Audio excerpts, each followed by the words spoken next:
are mums on the move, and we are in sunny Singapore, making our way to the National Gallery with our kiddos. Mom, it looks like frogs on the move. Yeah, frogs on the move. Yes, so we're gonna talk about our book a little bit later in our on the move interview about Bilby and the Beet with our little kiddos. Yes. Yes, there we are. Because there's never a dull moment as a mom. Yeah, we actually did the book during the pandemic, during the lockdowns, and yes, we'll talk more in my interviews. Yeah, let's do it. Waiting to cross at the lights. We're waiting to cross. We're almost there.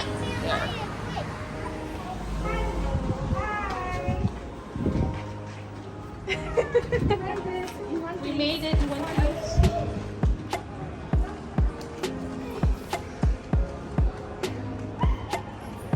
There we are. Hi. Hello. Well, we have our author for Bilby and the Beet. And our illustrator. Ta-da. Yes, we're finally. Where am I looking? There. Oh, yes, we look here. Oh, that's right. But this is our first interview together, and What would you say here something like you go? to talk about our book. And those are our little kiddos. They Running will all be- over the place. Yes, they will because be- it's really busy. They will be coming to say hi to us every few minutes while we talk about our book. This is our beautiful book, Bilby and the Beet. So tell us, what is the inspiration behind your story? Wow, I think inspiration is just my life story, traveling all over the globe and going places that I really love. And I'm not going to give away the story. Of course I not. can't really tell you what happens at the end. You're going to have to buy the book. You're going to have to read the book. But it's a lovely little story about a Bilby that just discovers all the wonderful treasures, and she's after this big treasure. But then at the end, she really discovers what matters in life. So I think my travels inspired the book, and my kids as well. You know, say hi, mommy. Hi, say hi. Hi. Hi. Help me. Hello. Hello. Is this another kiddo? This is usually the. Yes. So we've been friends for what, 4 years now? Sure. Yeah, I've lost count, but I think about 4 years. Yeah. Yeah, and this is a very welcome collaboration. Absolutely, yeah. And it is so random. It was just Yeah, I think Erika is the most creative person I've ever met. what in the same. Like she paints, she writes. I mean, this is not her first book. She's an author of another book about culture. Can you tell us a Yeah, little bit just about? editor. Yes, yeah, absolutely. This is another really yeah. good book, but this is the first creative mode. That was a summary of work, culture that I'm very passionate about with Hoy Bursten. He's a wonderful author of that. But for me, this is a personal one, and I love kid stories and I love illustrations. And I'm sure a lot of people buy books and they go, wow, look at these amazing illustrations. And then I challenged Felicia. I said, hey, Felicia, you want to try to illustrate this book for me? And What at, did you first, say? and at first I was like, no, I can't. Because I really just started illustrating during the lockdown, and I didn't think I could do it. But then I knew, yeah. Yeah. I knew she could do it. Yeah, she's incredible. You had faith in me before I had faith in Yeah. myself, and I guess that's what good friends do.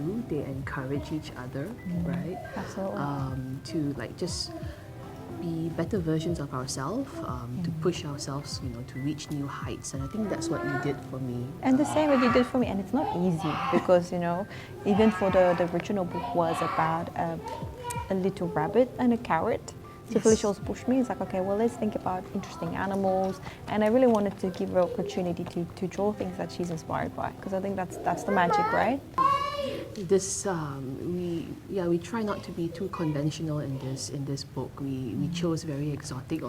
The author chose very exotic animals, and to be honest with you, some of these animals, me as an adult, I've never heard of before. Oh, I think except for gorilla, I think I haven't heard of any of those. Yeah, absolutely. Yeah. So it'll be as the children read this magical story and journey, I think they will also learn a lot about places and culture, and also different exotic animals that we adults might learn. Even you know, as an adult, as a parent, might learn new things about this book as well. About animals and culture. And that's what I appreciate about Felicia, because she was like, oh, let's think about these interesting facts. And she doesn't just do something. She has to do it to the best of her ability. And that's incredible, because she just dives into a subject and go, okay, I'm going to research every point and every part of this animal and the culture and the nature of the art. So it's not just, if you look through the book, don't just think, oh, I'm opening the book and there's a palm tree, a date palm tree. It's there for a reason. So she literally did so much research. That's usually, I think, the author. Well, I mean, I haven't really worked with illustrators before, so for me, it was an incredible process. I mean, I wouldn't consider myself an illustrator, because this is my first book. Many more. First of many more to come. But it's a very rich world that Erika created that allowed me to also explore colors, because she. What did you want? She wants fireworks the next door. Fireworks. We can go have fireworks. Mama just finished this with Felicia. Okay, is that okay? Are you a little bit tired? Yeah. See, never a dull moment with these. And these kids are actually a big part of the inspiration. Of our inspiration. We gotta be silly. Nothing can be too serious. Yeah, and they're always around. So that's the big challenge. You know, sometimes you want to just knuckle down, do something, and you get so frustrated because your kids are all over the place. But yeah, I think it taught me a lot of patience as well, and timing, when to do things and when to wait and when to just make it fun. Because else they are miserable, and they have a kids book, but my kids are miserable. So I really had to think about that, right? I need to give them some opportunity to. I read the book to them. I think I read it for the first time to Emma just a week ago or so. She really loved it. Is there anything else you want to say? No, I just want to thank Felicia. I want to thank you for. I mean, this is our first collaboration, and I'm sure not the last. Definitely not the last. Yeah, that's it for now, and Our book is officially on sale now. Bilby and the Beet: A Journey from Uluru to Timbuktu by Erika Visser and Felicia Chin De Smet. That's me. Check it out. Links in the description below.